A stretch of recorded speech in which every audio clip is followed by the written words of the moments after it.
High given आज का जो प्रॉब्लम है देखिए क्या है, a particle moving in one dimension as the unnormalized wave function psi x equal to x exponential of minus of x square under lambda square, where lambda is a real constant। Question क्या पूछा जा रहा है, the expectation value of its momentum. देखिए यहाँ पे one dimension बोला गया था, तो इसलिए ये जो मोमेंटम का जो एक्सपेक्टेशन वैल्यू पूछा जा रहा है ये भी क्या है, एक्चुअली वन डायमेंशन में पूछा जा रहा है, दैट इज एक्चुअली px का एक्सप्रेशन वैल्यू पूछा जा रहा है। तो इस क्वेश्चन को सॉल्व करने के लिए जो तरीका है देखिए क्या है, जो एक्चुअली जो मेथड होता है कि एक्सपेक्टेशन वैल्यू कोई भी एक ऑब्जर्वेबल क्वांटिटी का क्वांटम मैकेनिक्स में कैलकुलेट करने का जो तरीका होता है that is equal to integration of psi star px psi of dx, और नीचे में क्या होगा कि integration of psi star of psi of dx, क्योंकि यहाँ पे जो वेव फंक्शन था ये अननॉर्मलाइज्ड बोला गया था। अननॉर्मलाइज्ड केस में क्या होता है कि ये जो है नॉर्मलाइज्ड करना होता है, ठीक है। पहले आप वेव फंक्शन को नॉर्मलाइज करके करेंगे तो क्या होगा, ये नीचे जो टर्म नहीं लिखना है, तो ऐसे तरीका होता है।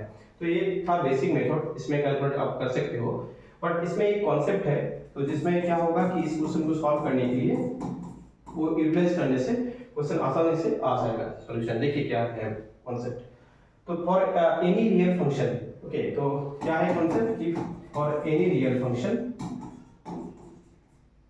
for any real function, that is actually for any real quantum mechanical function, actually क्या होगा कि उसी केस में कोई सिस्टम में कोई फंक्शन क्या होगा कि रियल फंक्शन गिवन है, तो उसी केस में मोमेंटम का जो एक्सप्रेशन वैल्यू आता है वो क्या होता है कि जीरो होता है, ठीक है। ये कॉन्सेप्ट जो है कि क्वांटम मैकेनिक्स में यूटिलाइज होता है कि एनी रियल फंक्शन का मोमेंटम का एक्सप्रेशन वैल्यू क्या होता है कि जीरो होता है। तो इसमें देखिए जो वेव फंक्शन गिवन था ये अननॉर्मलाइज्ड था, ठीक है, बट इसमें देखिए x और लैम्डा जो गिवन था ये दोनों रियल था, ठीक है। तो इसलिए क्या है कि इसमें जो मोमेंटम का एक्सप्रेशन वैल्यू आएगा वो जीरो आएगा।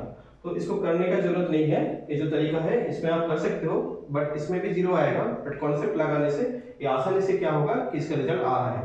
इसमें देखो कि कैलकुलेशन नहीं करना है, बस आपको लगाना है कि वेव फंक्शन आपको देखना था कि रियल है कि नहीं। तो यहाँ पे रियल वेव फंक्शन गिवन था, तो इसलिए मोमेंटम का एक्सप्रेशन वैल्यू क्या होगा कि जीरो होगा। तो यही था इस क्वेश्चन का सॉल्यूशन। Thank you.